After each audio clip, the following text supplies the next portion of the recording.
So,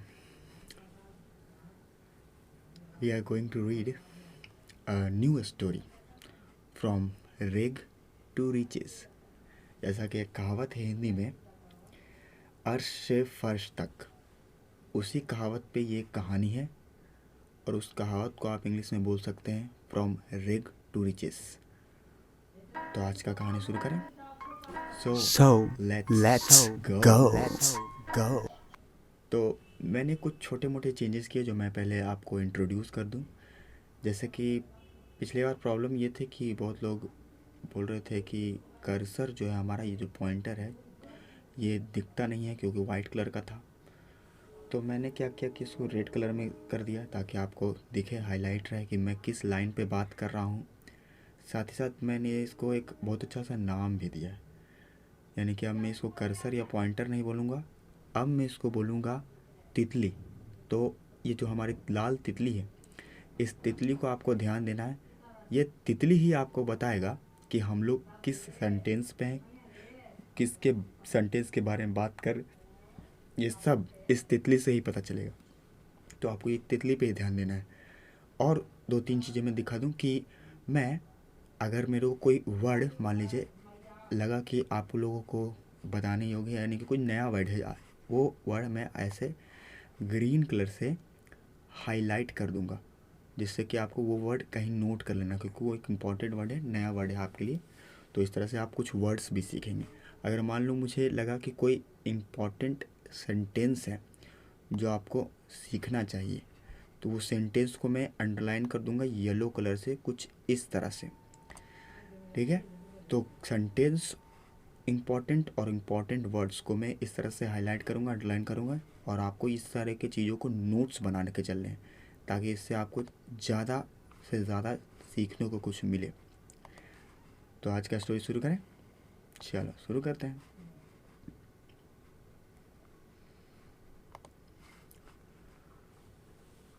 a young man went from country side. एक young man, एक जवान आदमी था। वेंट फ्रॉम कंट्री साइड, वो जाता है कंट्री साइड से। कंट्री साइड का मतलब होता है गांव। To the city, country side से सिटी की तरफ जाता है। टू अर्न मनी, यानी कि पैसे कमाने के लिए, जैसे बहुत लोग करते हैं कि गांव से आते हैं शहर की तरफ पैसे कमाने के लिए। तो इसी तरह से एक यंग आदमी था जो गांव से शहर आता है पैसे कमाने के लिए। He was sitting on a pavement, वो पेवमेंट पे बैठा हुआ था। पेमेंट मतलब चबूतरा, वो चबूतरे पे बैठा हुआ था। When he heard an old man talking to another man, वहाँ उसने क्या सुना, एक ओल्ड मैन को, यानी कि एक बूढ़े आदमी को बात करते हुए सुना एक दूसरे आदमी से, अनदर मैन से। द ओल्ड मैन सेड, बूढ़ा आदमी कहा, a man should be so vice and intelligent, एक आदमी, एक man should be so intelligent, इतना बुद्धिमान और इतना तेज तर्रार हो सकता है, that he can start a business, कि वो स्टार्ट कर सकता है एक बिजनेस को, व्यापार को, even with that dead rat lying there, वो बिजनेस स्टार्ट कर सकता है एक मरे हुए चूहे से, यानी कि डेड रैट, लाइंग देयर, जो कि वहाँ पे पड़ा हुआ है, उससे। ये बूढ़ा आदमी कहता है कि एक आदमी जो अगर बुद्धिमान होगा और तेज होगा तो एक बिजनेस शुरू कर सकता है इस मरे हुए चूहे से। मरे हुए चूहे की तरफ इशारा करके बोलता है। सेइंग दिस, इसको कहते हुए the old man walked away, ये बात कह करके वो आदमी जो थे आपस में चले जाते हैं बात करते हुए। विथ हिज कंपेनियन, कंपेनियन मतलब साथी, तो अपने साथी के साथ वो चला जाता है आगे। What the old man had said had a great impact, जो हमारा ओल्ड मैन यानी कि वो बूढ़े आदमी ने कहा, हैड सेड, ग्रेट इम्पैक्ट, यानी कि बहुत बड़ा प्रभाव पड़ा था उस यंग मैन पे, ऑन द यंग मैन, उस यंग मैन पे बहुत बड़ा प्रभाव पड़ा था। So he went and pick up the red rat, और ये बात को सुन करके उसको इतना प्रभाव पड़ा कि ही वेंट अप, वो वहाँ से खड़ा हुआ और गया, और पिकअप मतलब उठा लिया उस डेड रैट को। इतना प्रभाव पड़ा कि उसने सोच ही लिया कि इस डेड रैट को हम सच में एक व्यापार शुरू करने के लिए इस्तेमाल करेंगे। आगे है, he sat down under a shade in a corner.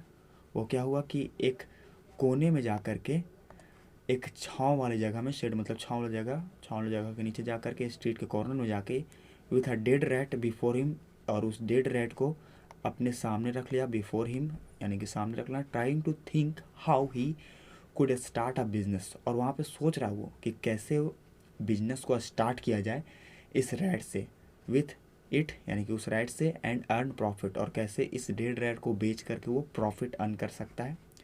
Suddenly a cat come running toward the dead rat. अचानक क्या होता है कि एक कैट जो होता है दौड़ते हुए उस डेड रैट की तरफ आती है। The rich man went up to the young man, और उसके पीछे पीछे एक अमीर आदमी, रिच मैन, आता है यंग मैन के पास, एंड सेड, और कहता है, इट सीम्स ऐसा लगता है, my cat wants to eat, मेरा जो बिल्ली है वो खाना चाहती है, योर डेड रैट, तुम्हारे मरे हुए चूहों को। Will you sell this rat to me, क्या आप ये हमें बेचेंगे।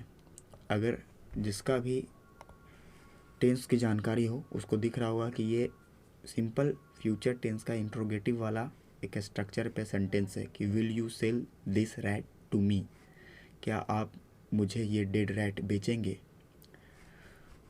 और उसके बाद the young man happily sold the dead rat, और ये सवाल पे उसको तो सोचना था नहीं, क्योंकि वो तो सच में वो बेच करके प्रॉफिट ही कमाना चाहता था। तो द यंग मैन जो था, happily sold the dead rat, उसने खुशी खुशी डेड रैट को बेच दिया। इन रिटर्न, उसको रिटर्न में क्या हुआ कि ही गॉट अ पैसा, फ्री के रैट के लिए उसको एक पैसा मिल गया, मतलब कुछ नहीं से उसने काफ़ी अच्छा प्रॉफिट बना लिया कह सकते हैं।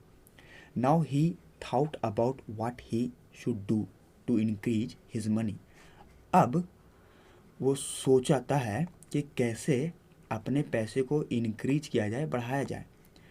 N idea struck him, he bought a pot, तभी दिमाग में एक आइडिया आया। ही बाउट, उसने खरीदा, a pot full of water and some sweets, क्या खरीदा है तो कुछ पानी का घड़े से भरा हुआ एक पानी और कुछ मिठाइयाँ खरीद ली है। He then went to the road near the field, और वो क्या करता है कि जो खेत वाला इलाका होता है उसके किनारे जो रोड होता है, नियर रोड, वहाँ चला जाता है। विन सम फ्लावर पिकर, जब कुछ फूल चुनने वाले, coming back from the forest, वापस आते हैं जंगल से, he gave them some water and a sweet, तो वो क्या करता है, सारे लोगों को पानी पिलाता है और सारे लोगों को एक मिठाई देता है। Then they had no money, अब चूँकि उन लोगों के पास पैसे नहीं थे, so they give him a bunch of flower each, इसलिए वो सारे लोग जो फ्लावर पिकर थे वो एक एक गुच्छे अपने बटोरे हुए फूलों में से एक एक गुच्छे उस आदमी को देते हैं। अब ये आदमी वो फूल लेके क्या करता है, ही मेड गार्लैंड्स, वो क्या करता है कि उन फूलों से गार्लैंड्स बना लेता है। गार्लैंड्स मतलब माला, यानी कि वो माला बना लेता है उस फूलों से,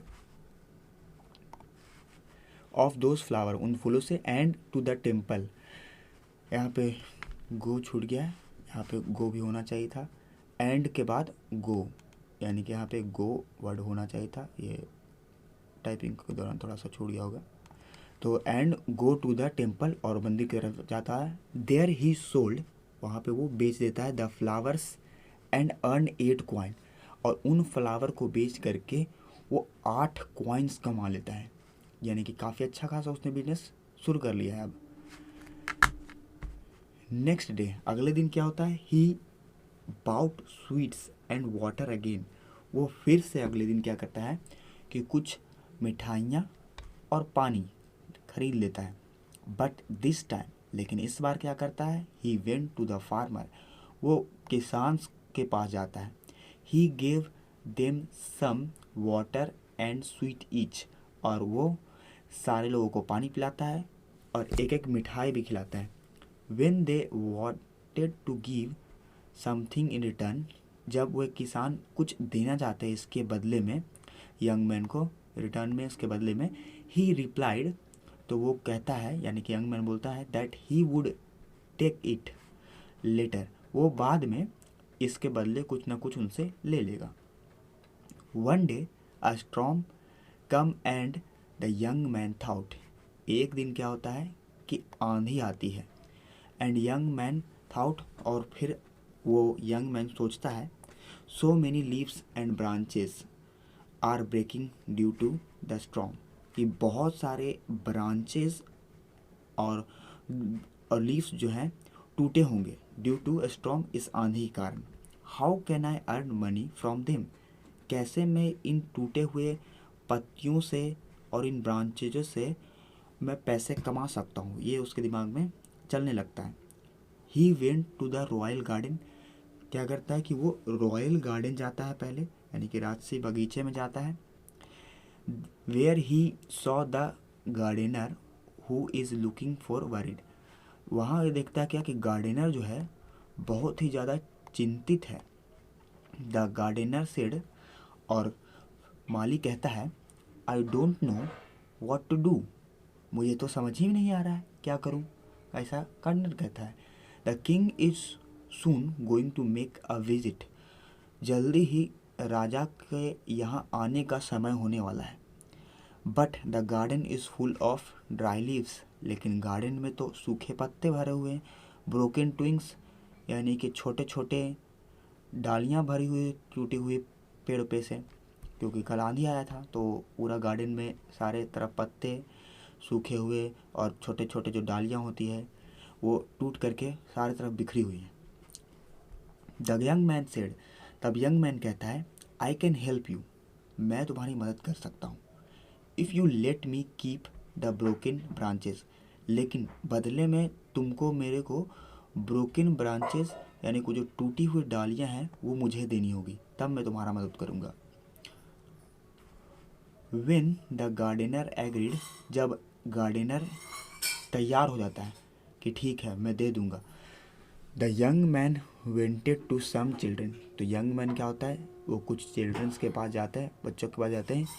प्लेइंग नियर बाय, जो कि आसपास में खेल रहे होते हैं उनके बच्चों के पास जाता है. He promise to give them sweets, और वो उन बच्चों से प्रॉमिस करता है, ऐसा वादा करता है कि टू गिव देम स्वीट, कि वो उन बच्चों को मिठाइयाँ देगा.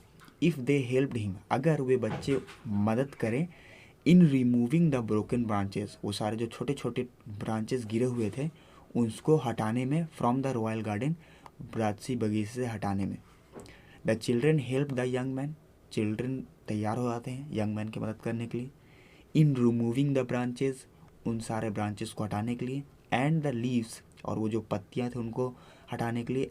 इन रिटर्न, और उनको रिटर्न में the young man gave them sweets, जैसा कि वादा करता है कि स्वीट्स देगा, मिठाइयाँ देगा, तो ये यंग मैन जो है रिटर्न में सच में मिठाई देता है उनको. A potter come to the young man and ask him to sell, एक पॉटर जो है वो आता है and ask him to sell the broken branches, और बोलता है कि ये ब्रोकन ब्रांचेस जो है वो मुझे बेच दो. The young man sold the branches to him and earn 16 coins, और यंग मैन क्या करता है वो ब्रांचेस को बेच देता है और उससे 16 कॉइन्स कमाता है, यानी कि पहले 8 कॉइन्स और अब 16 कॉइन्स, यानी कि पहले से भी दुगना, यानी कि इसका प्रॉफिट जो है बढ़ रहा है, प्रॉफिट धीरे धीरे. While the young man was walking down the street, जब यंग मैन जा रहा था अब गलियों से, ही हियर 2 पीपल टॉकिंग, उसने सुना कि 2 लोग बात कर रहे हैं. He learned from that a horse dealer was bringing 500 horses, और उनके बाद से इसको पता चलता है कि जितने भी हॉर्स डीलर जो है, एक हॉर्स डीलर क्या करने वाला है कि कल 500 हॉर्स लाने वाला है टू द सिटी, शहर में, टू सेल देम, उन सारे 500 हॉर्सेस को वो हॉर्स डीलर बेचने वाला है कल शहर में. The young man then went to the farmer, अब यंग मैन जो है वेंट मतलब जाता है फार्मर के पास एंड सेड और कहता है यू हैड प्रोमिस्ड, आप लोगों ने मुझे वादा दिया था, टू गिव मी समथिंग, कि आप लोग कभी मेरे को कुछ देंगे। नाउ इज़ द टाइम, अब वो वक्त आ चुका है। When I want you to fulfil your promise, कि अब मैं चाहता हूँ आप अपना वो जो वादा था पूरा करें। I want a bundle of grass, मुझे एक बंडल ऑफ ग्रास चाहिए फ्रॉम ईच ऑफ यू, सारे लोगों से आपसे। And the promise that you will not sell grass to any one else, और साथ साथ ये एक प्रॉमिस भी चाहता हूँ मैं आपसे कि आप किसी और को, एनी वन यानी किसी और को नहीं बेचेंगे ग्रास। आगे क्या हुआ देखते हैं। The 500 farmer gave him a bundle of grasses, वो 500 फार्मर्स ने क्या किया कि एक एक लोगों ने इसको एक एक ग्रास का बंडल दिया, यानी कि 500 फार्मर्स मिल करके 500 ग्रासेस दिया गया है।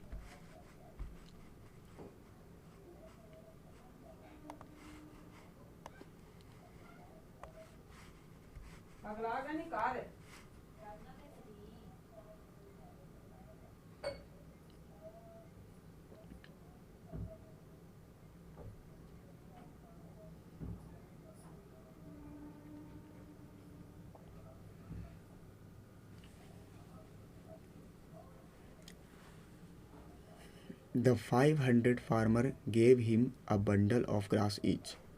500 फार्मर्स ने एक एक बंडल ग्रास का उस यंग मैन को दिया, यानी कि उसके पास now he had 500 bundle of grasses.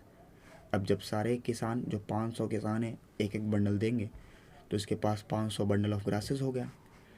When the horse dealer come to the city, जब हॉर्स डीलर आया सिटी में, he did not find grass from his horse, तो वो एक ग्रास उसको नहीं मिल पाया उसके घोड़ों के लिए। He then went to this young man, और बाद में वो क्या होता है कि यंग मैन के पास आता है, and bought all the grass from him, और सारे के सारे घास जो है उसे खरीद लेता है। This transaction earned him 1,000 coins, और इस ट्रांजैक्शन से, ट्रांजैक्शन का मतलब होता है पैसों का लेन देन, पैसों के लेन देन को एक वर्ड में ट्रांजैक्शन बोलते हैं। अर्नड हिम 1,000 कॉइन, इस पैसों के लेन देन में उसको 1000 कॉइन्स के मुनाफा होता है, यानी कि 1000 कॉइन्स कमाता है। He was very happy now, अब उसको बहुत खुशी हुई थी कि उसने इतना बड़ा प्रॉफिट कमाया। Few days later he heard that some merchant were coming to the city, कुछ दिन पहले उसने सुना था कि कुछ मर्चेंट्स मतलब कि व्यापारी लोग जो है आने वाले हैं सिटी में। Through the sea route for trading, sea route से ट्रेडिंग करने के लिए, यानी कि व्यापार करने के लिए। वेयरिंग रिच क्लॉथ, और वो सारे लोग आएंगे यहाँ पे व्यापार करने के लिए। वेयरिंग रिच क्लॉथ यानी कि अमीर लोगों वाला कपड़ा पहन के। ही वेंट टू द सी शोर, वो सी शोर यानी कि समुद्र के किनारे चला जाता है। अर्ली इन द मॉर्निंग, एकदम सुबह सुबह। And bought all goods from the merchants, और सारे के सारे सामान वो खरीद लेता हूँ मर्चेंट से, क्योंकि अभी तो इसके पास अच्छे खासे पैसे थे तो सारा गुड्स खरीदता है। When the rest of the merchants come, जब बाकी के मर्चेंट्स आते हैं जो कि अक्सर उन सारे मर्चेंट से सामान खरीदा करते थे, तो उनको कुछ मिलता नहीं है। They had to buy from the young man, अब उनको सारे का सारा यंग मैन से खरीदना पड़ेगा क्योंकि उसी ने सारा कुछ खरीद लिया है। एंड इंक्रीज प्राइस, और वो अपना प्रॉफिट जोड़ करके खरीदता है, यानी कि सारे लोगों को बोलता है कि हम इतना में ही बेचेंगे, और वो प्रॉफिट अपना लगा करके सबको बेचता है अपना सामान। ही अर्न 100,000 कॉइन्स, बोलता है वो क्या है, यहाँ पे शायद मैंने 2 बार लिख दिया है तो इसको काट दिया जाए। तो ही अर्न 100,000 कॉइन, 100,000 कॉइन का मतलब समझ लो कि आप लाखों रुपए का यहाँ पे कमाया हुआ है इस ट्रांजैक्शन से। फिर से ट्रांजैक्शन वर्ड आया, यानी पैसों के लेन देन जो हुआ यहाँ पे, इसमें उसने 1 लाख रुपए के लगभग का कमाई किया है। 100,000 यानी कि 100,000 यानी कि 1 lakh.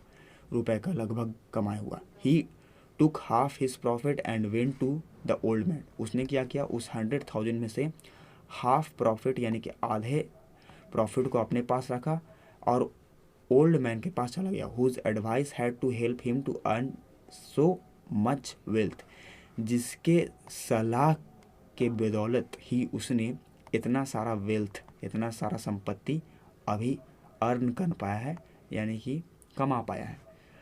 He told that the old man his story. वो ओल्ड मैन को क्या करता है, सारा स्टोरी सुनाता है कि कैसे कैसे आप बात कर रहे थे तो हमने वो बातें सुन ली। It is because of you, और बोलता है कि ये सब आप ही के कारण से है। That I earn so much, कि मैंने इतना कुछ कमाया। एंड बिकम रिच, और अभी मैं अमीर बन चुका हूँ। I have come to give you a part of my wealth. मैं यहाँ आया हूँ आपको देने, मेरे पार्ट में से आपके वेल्थ का जो पार्ट है, यानी कि जो आपका हिस्सा होता है, उसको देने आया हूँ। टेक इट, इसे रखिए। This is your well deserve share. ये आप इसका पूरा पूरा हकदार हैं। वेल डिज़र्व यानी कि पूरा तरह से हकदार होना। द ओल्ड मैन थॉट, तब वो ओल्ड मैन सोचता है, this young man is an honest and clever businessman. उसको पता चलता है कि अरे ये तो बहुत ही ईमानदार, साथ ही साथ चालाक बिजनेसमैन है। और else he wouldn't have come to give me half of his wealth. अगर ये ईमानदार नहीं होता तो अपने वेल्थ का आधा हिस्सा नहीं मुझे देना आता, half of his wealth. The old man said, तब वो ओल्ड मैन कहता है, come young man, would you like to meet my daughter. क्या तुम मेरे डॉटर से मिलना चाहोगे, मेरी बेटी से मिलना चाहोगे। The young man met the old man's daughter, और तब यंग मैन जो है ओल्ड मैन के डॉटर से, उसकी बेटी से मिलता है। And fell in love with her, और उसको उससे प्यार हो जाता है। The girl too fell in love with him, और उस लड़की को भी यंग मैन पसंद आता है। If the young man was handsome, अगर यंग मैन हैंडसम और बुद्धिमान था। The girl was pretty and warm hearted, तो जो लड़की भी थी वो भी सुंदर थी और वार्म हार्टेड मतलब अच्छे दिल की थी। दे इंडीड मेड वंडरफुल कपल, और वो सच में एक अच्छे जोड़े के रूप में दिख रहे थे। One day the old man asked, एक दिन बूढ़ा आदमी पूछता है उससे, him, will you Mary my daughter, क्या तुम मेरे डॉटर से, मेरी बेटी से शादी करना चाहोगे। The young man married the old man's daughter, अब तब यंग मैन जो है राजी हो जाता है और ओल्ड मैन के डॉटर से उसका शादी हो जाता है। एंड इन दिस वे, इस तरीके से, he even got the old man wealth, इस तरीके से उसको ओल्ड मैन का भी वेल्थ मिल जाता है, उसको संपत्ति उसका मिल जाता है। तो यही था कहानी। लाइक करो और बताओ कैसा लगा।